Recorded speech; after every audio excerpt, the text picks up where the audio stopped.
जिस rehab centre में मैं मौजूद हूँ वहाँ जो मेडिकल सुपरिटेंडेंट हैं डॉक्टर सादिया मुनाफ साहिबा, उनसे बात करते हैं, उनसे पूछते हैं इन पेशेंट्स के बारे में। अस्सलाम वालेकुम डॉक्टर साहब। Thank you. कैसी हैं आप? मैं अल्हम्दुलिल्लाह ठीक हूँ। डॉक्टर साहब मैं पूछना चाह रहा था, अभी मैं जिन पेशेंट से मिल के आया हूँ, जिनसे बात करके आया हूँ, जब ये पेशेंट आपके पास आता है तो आप इनका फर्स्ट इंटरव्यू जब करती हैं, क्या आपको ये पता चलता है कि इनको ये जो चीज़ है, ड्रग्स जो सी भी ये यूज़ कर रहे हैं, ये कहाँ से इनको मिल रही है?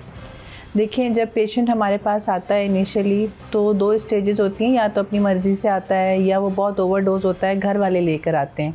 दोनों ही सूरत हाल में वो बड़ा इनिशियल स्टेज ऑफ एडमिशन होता है, उस पर ना पेशेंट बताने के काबिल होता है या बताना नहीं चाहता।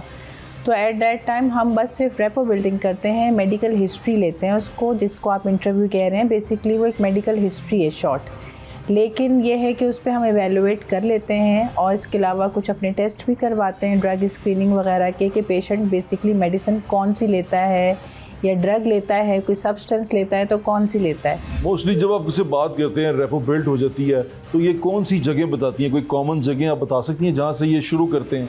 देखिए, इसको थोड़ा सा मैं आपको इलेबरेट करूँगी आंसर को, कि पेशेंट का एज ग्रुप और सोशो इकोनॉमिक स्टेटस हमें देखना पड़ता है थोड़ा सा। जो हमारे पास एलीट क्लास से लोग आते हैं, जो बड़े वेल अफोर्डिंग, वेल प्रिविलेज्ड लोग हैं, उनके लिए तो आई एम श्योर आप भी समझ सकते हैं कि एक्सेस कितनी आसान है।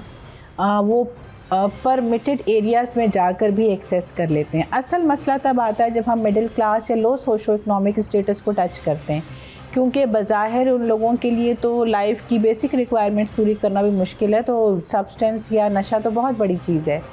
तो उसमें भी फिर देखते हैं कि हम किस तरह की ड्रग वो ले रहा है। जैसे आइस का आजकल बहुत ट्रेंडिंग है आइस, तो आइस की ज़्यादा अवेलेबिलिटी जो है वो है यंग एज ग्रुप में या मिडिल एज ग्रुप में। यंग एज ग्रुप है, जैसे स्कूल कॉलेज एकेडमिक वाला ग्रुप है, उनके लिए जो बहुत सारे web bars, web clubs, smoking areas. इसके अलावा जो बड़ा लो सोशो इकोनॉमिक स्टेटस वाला बंदा है, अगर वो आइस ले रहा है तो उधर जो क्वैकरी सेटअप है हमारे लो एरियाज़ में, लो प्रिविलेज एरियाज़ में, वहाँ पे ये चीज़ें in the form of quacks बड़ी अवेलेबल हैं। जो मैं आपको फॉर एग्जांपल बताऊं, अफ़ीम अगर है, अफ़ीम को एक दवाई के तौर पे लो सोशो इकोनॉमिक स्टेटस के लोग यूज़ करते हैं कि हम तो दर्दों की दवाई लेते हैं जो एक कैप्सूल में मिलती है।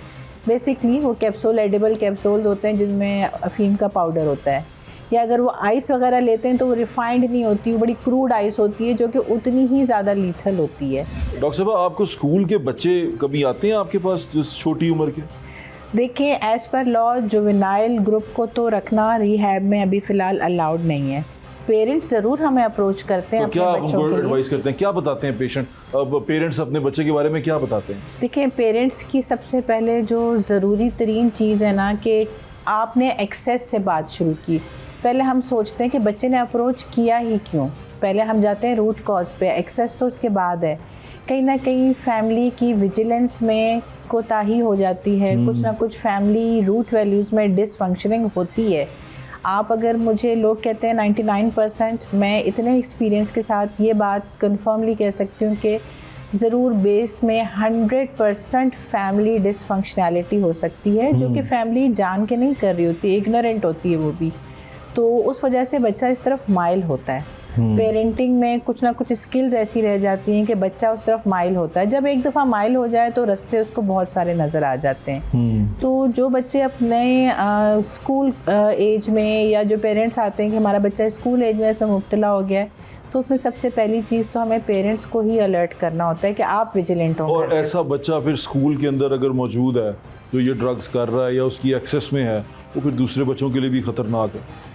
जी, वो पूरे स्कूल के लिए भी ख़तरनाक है। और मैं आपको बताऊं कि बड़े अफसोस की बात है कि जो हायर ग्राउंड्स पे स्कूल हैं, जो अगेन एक एलीट क्लब स्कूल है, वहाँ पर मैनेजमेंट को भी अक्सर औकात अंडर द कारपेट ये चीज़ें पता होती हैं। जी, पता होती हैं डेफिनेटली। अब नाम लेना तो बिल्कुल भी ऑथराइज अच्छी बात नहीं है, लेकिन अवेयरनेस सेशंस वगैरह तो कंडक्ट करवाते हैं स्कूल्स और यूनिवर्सिटी लेवल्स पे, और ये उनकी तरफ से एक बड़ी हौसला अफजा अटैम्प्ट होती है। अक्सर यूनिवर्सिटीज़ हमें इनवाइट करती हैं ड्रग अवेयरनेस कैंप के लिए। ये एक तरीका ही है, एक एफर्ट ही है, साइलेंट मैसेज ही होता है कि जो कर रहे हैं वो अलर्ट हो जाएं, जो नहीं कर रहे वो फर्दर कॉन्शियस रहें। बच्चे को डरा के रोका जा सकता है या बातचीत करके, कन्विंस करके किसी अच्छी चीज़ की तरफ कोई एंटी नैरेटिव दे के समझाया जाए? कैसे समझाया जाए बच्चों को? देखिए, डराना तो इस मसले का हल नहीं है, ठीक है? ये एक बीमारी है, बीमारी को इलाज के ज़रिए ठीक किया जा सकता है, ठीक है ना? इस बीमारी के इलाज के दो पहलू हैं, मेडिकल और साइकोलॉजिकल। जो आपने समझाने वाली बात की ना, वो साइकोलॉजिकल पहलू है। डराना तो हरगिज़ इस मसले का हल नहीं है। जिस चीज़ को जितना दबाया जाएगा वो उतनी बदशक्ल होकर सामने आएगी। कोई ऐसा पेशेंट जो आपको लाइफ में याद रह जाए?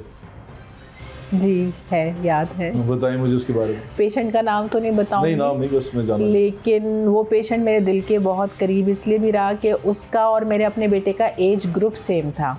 अच्छा। और उसने मुझे अंदर एक दफ़ा उसके अपने पेरेंट्स के साथ कुछ नाचाकियाँ थी जिसकी वजह से वो इन्फ्लुएंस हुआ था, इस चीज़ की तरफ डाइवर्ट हुआ था, और वो नाचाकी इतनी बड़ी कि वो बहुत ज़्यादा क्रॉनिक एडिक्शन में चला गया। और एक दफ़ा उसने सेशन के दौरान मुझे कहा कि आपको मैं सब बात बताऊंगा, आप मेरी मामा जैसी हैं। लेकिन फ़ौरन फिर उसने करेक्ट किया, कहता नहीं, पर आप बहुत अच्छी हैं, आप मेरी मामा जैसी नहीं हैं।